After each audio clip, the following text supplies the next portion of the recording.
we headed to the literal moon? That is what this video is about. We've got green candles. This video is about celebrating and about my dog barking because we're excited. We're excited. Ethereum and Bitcoin rallied today. Absolutely crushing it. Ruth, it's okay. We're absolutely crushing it because of CPI data, which I've been telling you guys is the most important thing. We have the US CPI data that came in this morning, 7.1% when it was expected to be 7.3%. And the core CPI came in under as well. Guys, I've been talking about this on the channel forever, so if you have seen me talk about this in all of these videos and about how it was the only thing that mattered and how it was probably going to, make us a lot of money. Ruth, that's very loud.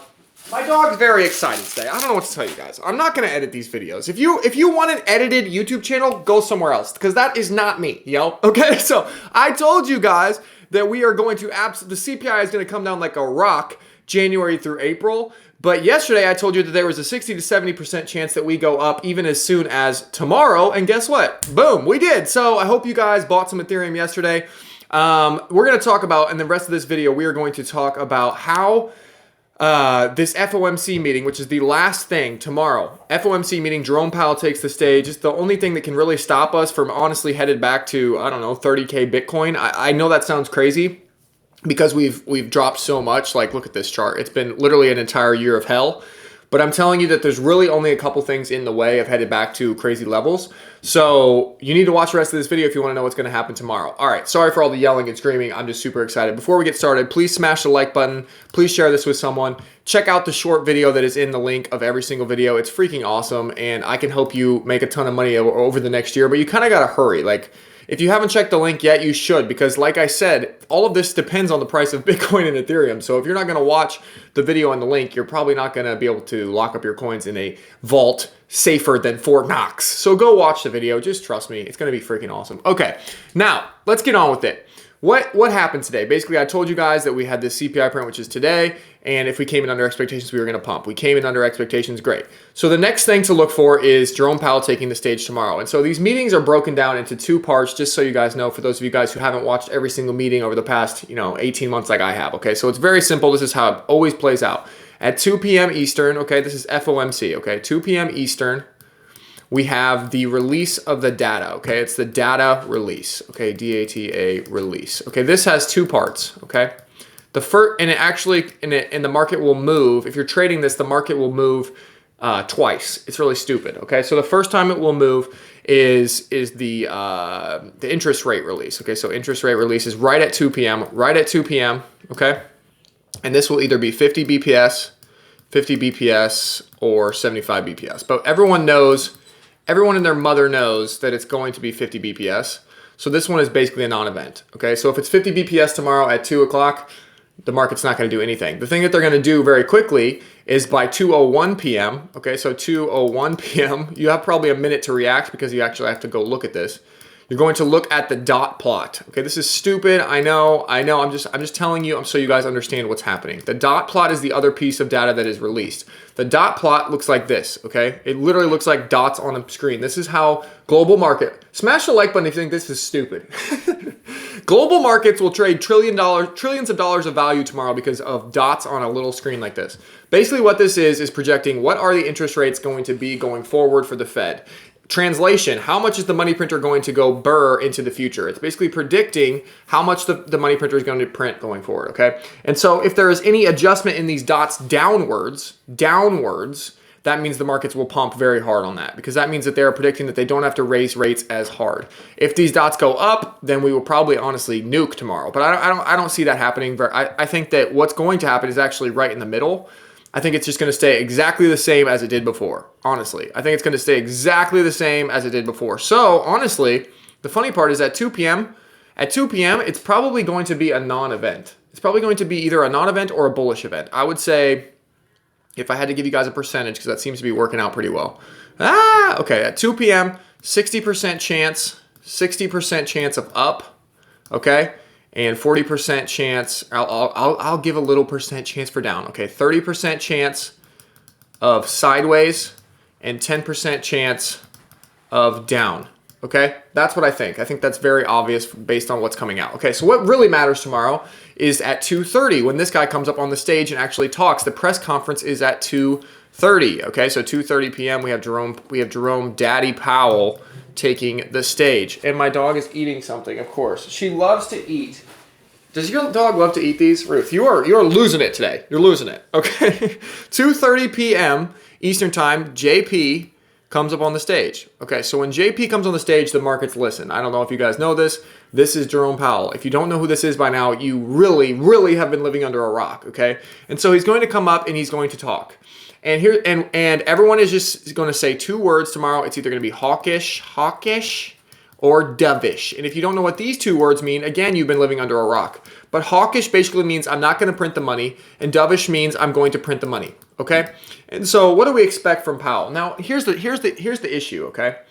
Powell is the only one out of all of these things that are going to happen tomorrow that can be reactive. Does that make sense? This data release has already set in stone. It's already been decided. This dot plot has already been decided. So all of this stuff is not reactive to that CPI print that just happened a few minutes ago. Does that make sense? So this candle here, the only person that could react to this candle and to the stock market literally pumped 4% on that inflation news. That CPI data is pretty important, it seems. I wonder who's been telling you about the CPI data. Wow, the entire global stock market popped 4% on this data? Wow. Maybe it's more important than watching 300 live streams about SBF. Like, holy shit, who cares? SBF got arrested. Yay. Notice how my videos on this channel are not about SBF? Who cares? Do you want to make the money back or not? If you want to make the money back, go watch the video below. It's called How to Make It All Back in Crypto. God, I'm so sick of people just whining and bitching. Go make it all back. Sorry, that was totally... Whew, I got off topic a little bit there. I apologize. But basically what I'm saying is that the CPI data is important. Powell is important. And tomorrow at 2:30 p.m., he's the only one who can react to that hawkish, to that big move that we just had. So when Powell sees the stock market go up 4% in 2 minutes, that does not make him very happy because his goal, remember, is to get inflation down like a rock. That's basically his only goal, okay? And so I'm guessing that because he saw this pump today, he saw inflation coming down, what he's going to do is he's going to come out tomorrow on stage and be slightly more hawkish than dovish.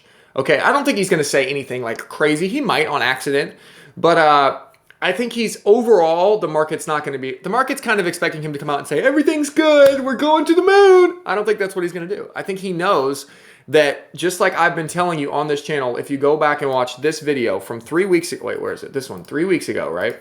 I told you guys 3 weeks ago, it's getting a lot of views. Go watch it. This is more important than FTX and Luna combined. I talked about how CPI is guaranteed to go down in January, February, March, and April. I'm like beating a dead horse here for those of you guys who watch all the time. Sorry, I have to keep talking about this. There's new people on the channel. But man, the inflation data is going to come down and the data is so obvious. It's just so obvious. And I think Powell knows that, okay? So knowing that Powell knows that and he knows that CPI is going to come down and his job is almost done, right? His job is almost done. If he gets inflation down, he's good to go. He's done his job, right?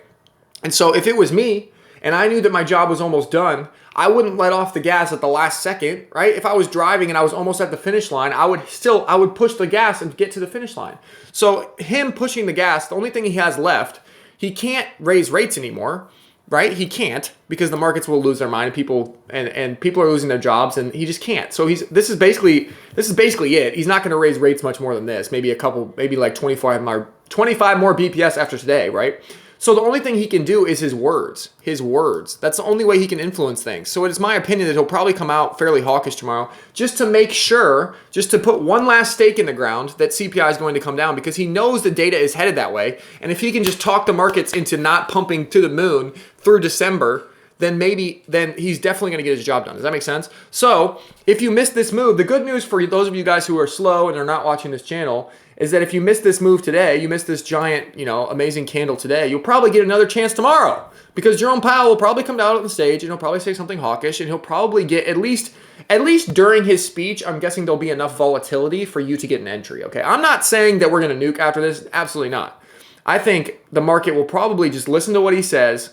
Here's what I think for tomorrow. Let me just diagram it, okay? I don't know how else to say this because it's hard to be specific for these crazy events because it is kind of wild. Okay, so tomorrow, let's pretend that this let's pretend that this is 2 o'clock. This isn't, but just pretend on the chart, okay? This is 2 p.m. tomorrow, okay? 2 p.m. Whoa. 2 p.m. Wow, 2 p.m. And this over here is like 5 p.m. when he gets off the stage. He gets off the stage probably 4 p.m. 4 p.m. tomorrow, okay? I don't know why it won't let me really draw. This right here is when he comes out on the stage right here, 2:30. Okay, 2:30.